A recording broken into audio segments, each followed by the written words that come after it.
Assalamualaikum warahmatullahi wabarakatuh. Hai teman-teman semua, perkenalkan nama saya Narsah Nasir dengan NIM 250103501011, mahasiswa dari Universitas Negeri Makassar, Fakultas Matematika dan Ilmu Pengetahuan Alam, Prodi Pendidikan Fisika kelas A. Pada kesempatan kali ini, saya akan membahas mengenai persoalan yang sederhana, tetapi ternyata mempunyai dampak yang besar. Yaps, masalah sampah. Tentu kita semua pernah melihat sampah. Tidak perlu jauh-jauh, cukup di sekitar rumah, sekolah, kampus, atau bahkan jalan yang setiap hari kita lalui. Sampah itu ada di mana-mana, seolah tidak ada habisnya. Dan ironisnya, banyak orang yang sering melihat sampah berserakan, tetapi tidak merasa terganggu sama sekali. Seakan-akan itu adalah hal yang biasa. Benarkah itu adalah hal yang biasa? Atau sebenarnya masalah serius yang sedang kita abaikan? Sampah berserakan, masalah kecil yang berdampak besar. Kenapa disebut kecil? Karena sering dianggap sepele. Cuma satu bungkus plastik doang kok.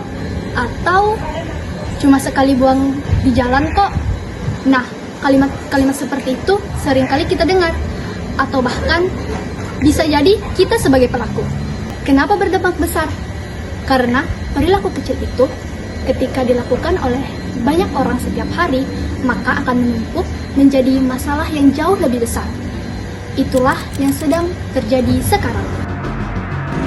Nah, teman-teman, saat saya berjalan dari kos ke kampus, yang menjadi perhatian dan terlihat cukup memprihatinkan, yaitu di salah satu sisi jalan terdapat tumpukan sampah plastik, kardus, sisa makanan, bahkan ada popok sekali pakai yang berserakan begitu saja.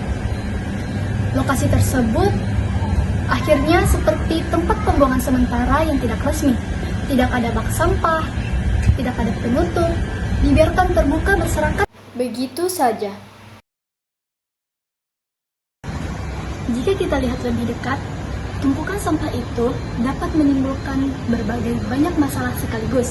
Yang pertama, merusak pemandangan, yaitu jalanan menjadi kumuh, lingkungan terlihat kotor, atau bahkan mengurangi kenyamanan orang yang melintas.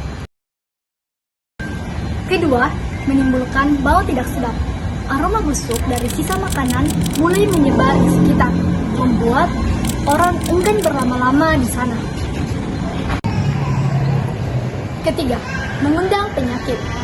Sampah organik yang membusuk dapat mengundang lalat, tikus, dan nyamuk, di mana dari hewan-hewan itulah penyakit bisa menular ke manusia.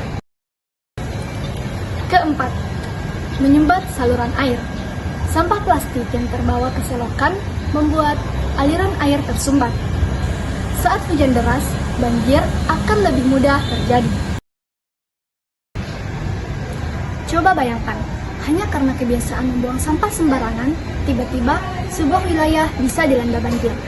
Dan ironisnya, yang terkena dampak bukan hanya orang yang membuang sampah sembarangan, tetapi bisa merambas ke tetangga, keluarga, bahkan seluruh masyarakat. Ternyata masih saja menjadi polemik di Indonesia. Masalah sampah ini bukan lagi tentang masalah persoalan individu, tetapi sudah menjadi persoalan kolektif yang memengaruhi orang. Sampah. Lalu, apa yang bisa kita lakukan untuk mengatasinya?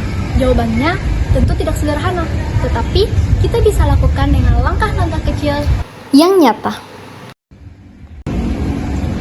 Pertama, buang sampah pada tempatnya. Ketika kita tidak melihat di sekitar tempat sampah, maka bisa kita simpan di dalam tas atau kantong terlebih dahulu sampai dengan menemukan wadah yang benar. Kedua, mengurangi penggunaan plastik sekali pakai. Kita bisa membawa botol minum sendiri, memakai tempat makan yang bisa dicuci ulang, serta menggunakan tas belanja kain.